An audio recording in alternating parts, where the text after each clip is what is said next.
Hi guys, welcome to My Love and Grace with Laurie. This is day 20. And so this is the last day of the 20 days of God's stories, how he shows up in my life, what he says, what he does. And yesterday was a doozy of a day. And yesterday's story. And then we have some other really great stories. Day 18 was pretty incredible. If you haven't watched that, go back and watch that. It's amazing what God shows us that we can't even imagine. It's really amazing. But today is kind of it's a story where I don't look very good, honestly. It's just one of those stories where it's like, have you ever been in trouble with God? Like you maybe didn't behave real well. You've maybe butted in where it wasn't your business. Sadly, me too. And so this is kind of just a day where I kind of reveal me, me behaving badly. But God shows up in a huge way.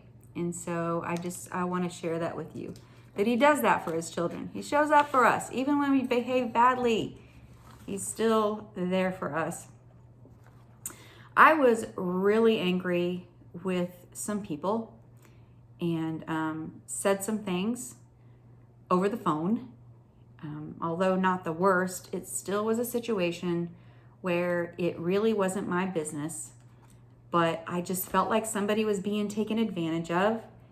And I think it was kind of a culmination, where you have somebody who just pushes your buttons and you're just angry. Like, this is the last straw. I can't believe they're still doing this or they're doing this or whatever. And I was really angry. So I made a phone call.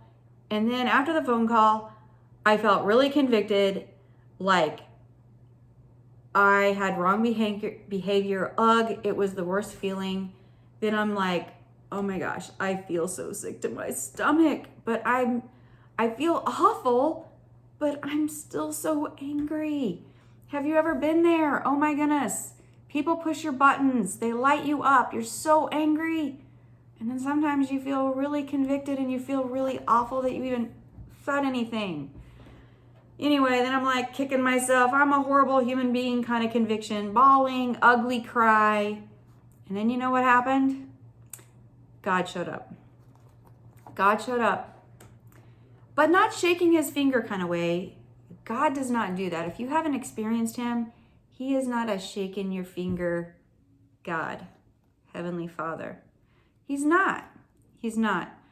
He is a gentle, hey, let's work this out kind of way. Hey, let's work through this kind of way. What's on your heart? What's going on? And so I don't know how much I've talked about it, but I journal. I journal like a lot, like everything, like I'm a journal girl. But I don't write it out by hand. There's no way I could keep up with my thoughts in my head and write that fast. So I'm on the computer. I'm on my laptop and I journal a lot of stuff, like a lot of stuff, everything. And so this is no different. I'm on my computer and I'm journaling this whole conversation because God shows up. And this is one time. I mean, there's other times where the Holy Spirit speaks to me and stuff, but this is God showing up, not as I'm reading my Bible, not as I'm having that out, but in a time where I'm really pissed off and I've just reached out and called somebody and now I feel really convicted and he shows up like one-on-one talking with me in a conversation as I'm journaling, like I hear him, like a thought in my head that I know is not my own. And I'm journaling and we just have this long conversation because, when you're really mad, you got some stuff to work through. Like you got some words you need to say, right? You just got to get those out. And then you need a little direction, a little guidance here. Get back on the path. And so literally for 2 hours, God is talking back and forth with me. I have it on my computer. I'm going to share some of it with you today of what I said and what he said, just to give you perspective of how God speaks, what he says, and what that looks like. Of course, I'm not going to share any, personal details where it would betray somebody's confidence. But, the conversation starts out and I'm like, Lord, I feel helpless when I sit by and I watch this person. They're taking advantage of this other person and they're just behaving so badly, like they're doing all these XYZ things, right? And I'm just listening them out. They're doing this, they're doing that, they're doing it. I'm like, what am I supposed to do? Just sit here and watch it happen? Like, I'm just boiling inside. It makes me feel like I'm allowing it to happen if I'm not doing anything. Like, it's my fault. Like, I need to step in. It's so like, it's so bad. How come, I can't do anything? I can't say anything. Oh yeah, what can I say, And sometimes people like to sweep things under the rug, keep quiet. You don't really talk about things and just, and I'm just like, but I don't want, this person to have problems in the future. And I mean, I had some good heart in there about what I wanted to do, but oh my goodness, so angry at how this person was treating this other person, totally putting up with it. And God says this, it's not your responsibility. Okay. And then I go again, but I'm sitting here watching this. It's right here and I could help and I could fix a couple things and it could be better and blah, blah, blah. God, why am I so angry? I'm like realizing I'm just really passionate, angry, pissed off at this person and situation. Like, why am I so passionate about this? Why is this getting to me so much? And I think I can't stand to see people who are being taken advantage of, one. I can't stand to see people who are being rude or mean or just very selfish and I just, or hurting somebody else. Like, I can't stand that. It just, like, I'm more of a protector of other people than I am of myself. I actually have a problem. Like, I'm a people pleaser, self-rejecter, but I also, I can't stand to see people in pain or people get hurt or people making stupid decisions that hurt other people. And so I'm like, why can't I? And he's like, you're not in charge. And I don't know, when God speaks this, it's so crazy because I'm all like, just, loud and angry and all this stuff. And God's voice is so gentle and so soft and so caring and kind. You're not in charge. And I'm like, but it hurts. It's bad. It's wrong. And I want it to stop, God. And he goes, yes, it's wrong. And I'm like, why don't you make it stop? And he says, when sin took over the world, I did not control people like robots, or else I would be playing with toys, not allowing people to have free choice. Love does not control people. Love gives people the freedom of choice, of what they do, of what they say, of how they act, of where they go, of what they want, of what they don't. But you guys, I wanted this to stop. Like, I just was so angry. I'm like, why do you allow it to happen? And why do women get abused when there's, a sweet woman in a relationship, and why do they stay with an abusive man and the kids are caught up in that? Why do mom and dads allow their kids to be disrespectful and out of control? It's wrong, it's bad, da da da da da da da. And God says, they don't know better. They can't see the whole picture. Their eyes are not open to it. Of course, I'm going to argue that. Why not? Why don't you open their eyes? Just kidding. I'm like, ah. And he goes, they have to choose it. They have to choose me. That's what he said. And I can't let it go. What about Saul? Didn't you make him blind out of nowhere? And he didn't ask for the change, did he? And so I'm pushing God going, why aren't you doing something? You did it with Saul, changed to Paul. And God says, in time, my timing. And then I get a little attitude and I'm like, well, I could ask why, but I know it's for you to know and not for me to know. And of course he answers me, even though I have an attitude. He says, it's so that they can learn from their life and mistakes. If I just do it right away every time, then they won't see the error of their ways and grow in character. And I'm like, what about the hurting though? The hurting, I can't stand the hurting. And he's like, Sin, free choice, big picture, being molded with opportunities in life that make us who we are, uniquely different, but we relate in our sufferings. And I'm like, the hurting child, I don't like that. And he's like, I don't like that either. And so I'm just in this place and I'm saying, God, how do I get out of this place? I'm angry, I'm frustrated, I'm bitter, and I really don't want to stay in this place. I don't want to carry this anymore. I don't want to feel sick to my stomach, which I'm very sick to my stomach. I'm just so upset and frustrated. It's taking my energy, it's taking my time and attention, and I really don't want to keep living like this. And I'm like, you know, when people don't talk about stuff like they're keeping it a secret, it just keeps it bad. How come it's, you know, they don't talk about stuff like they're not opening up and telling the stuff that's going on? And he goes, Laurie, they have to be willing to talk about it. If they're not, there's really nothing else you can do but pray. I'm like, I have to wait? And he's like, yes, be patient. And I'm like, it's hard. Like I'm complaining. I'm this child who's like whining. Like, it's hard. And he goes, I know. And I'm like, can you please guide me to your words and show me how to do this? He's like, okay. And he's like, when you push people and they're not ready, you push them away. I'm like, how do I know when they're ready? He's like, little gentle probes. And I'm like, I'm not good at this. He's like, I'll help you. And I'm like, I'm really not good at this. And he's like, okay. I want it. I want them to be fixed. I want this. And he's like, I know. I'm like, it's hard. He's like, yeah, it's hard. And so then,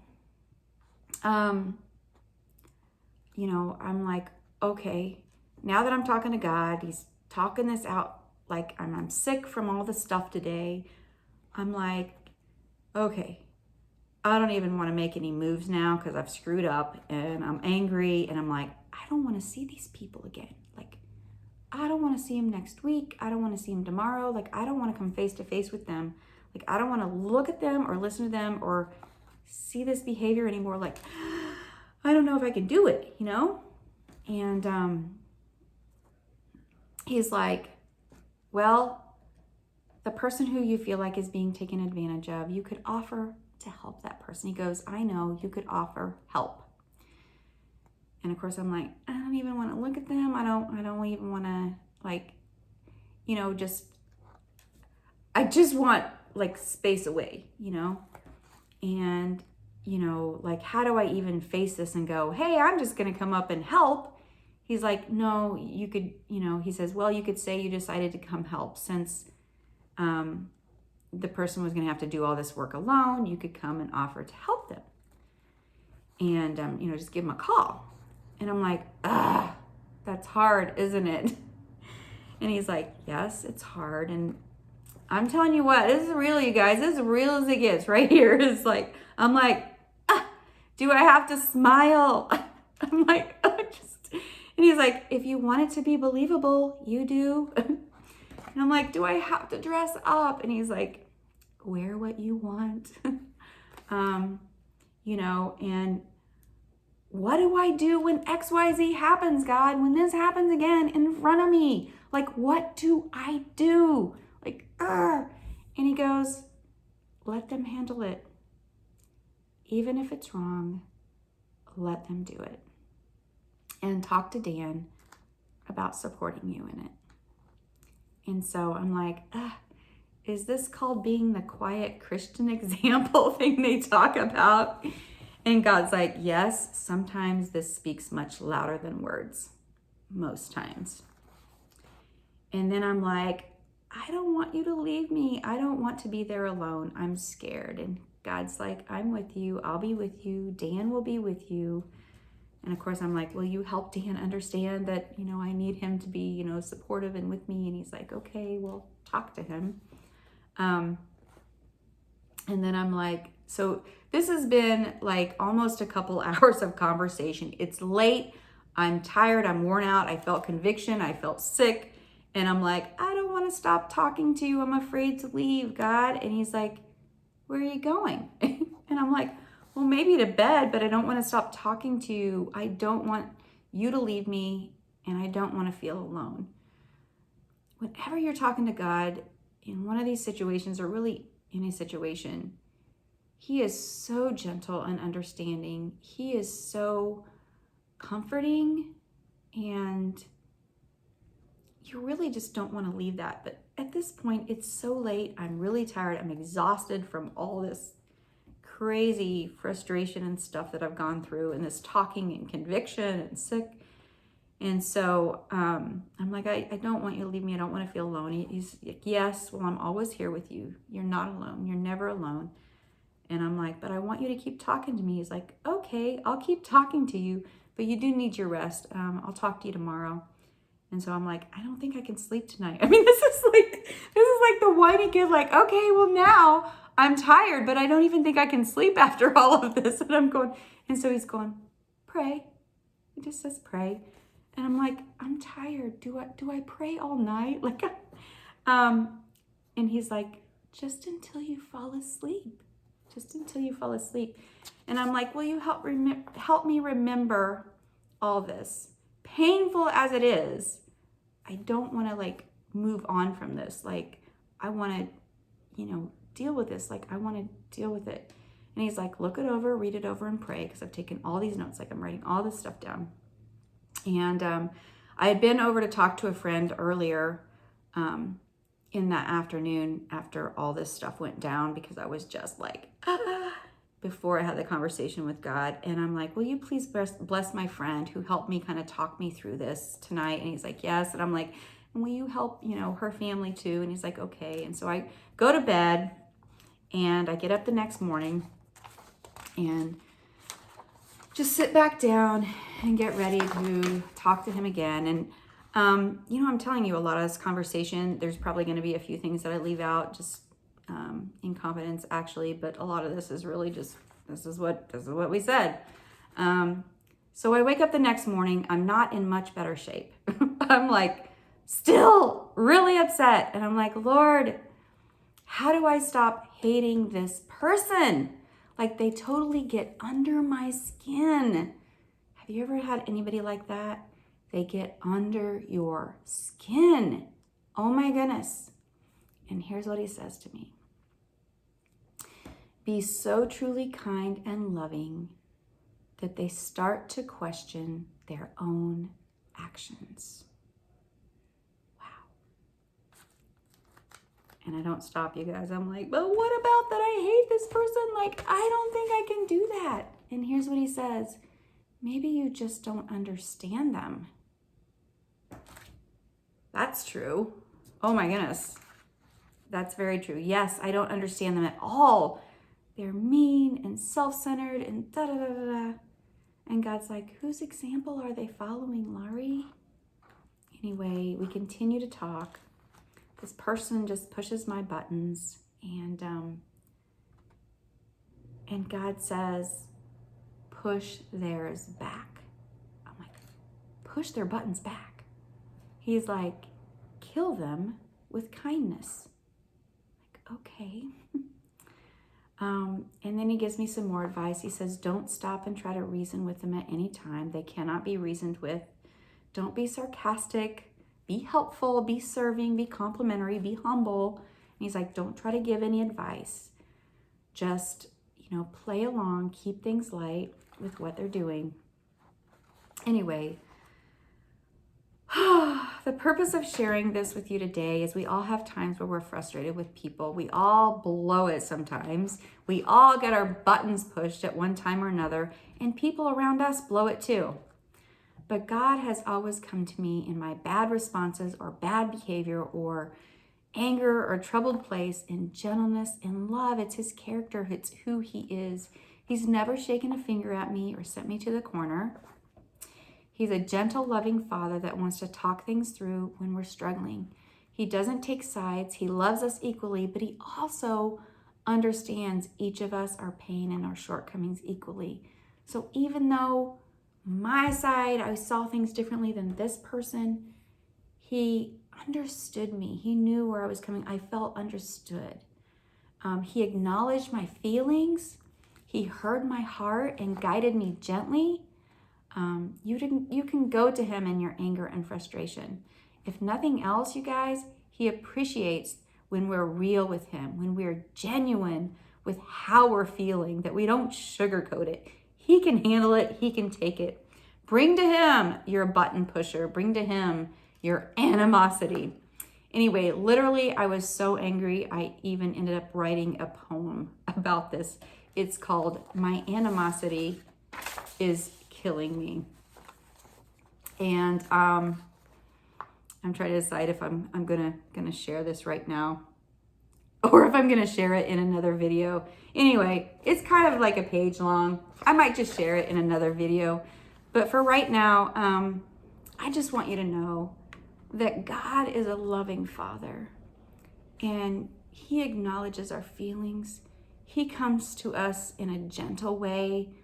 Like, my heart felt convicted that I did wrong, but I didn't feel condemned, like, okay, this is it.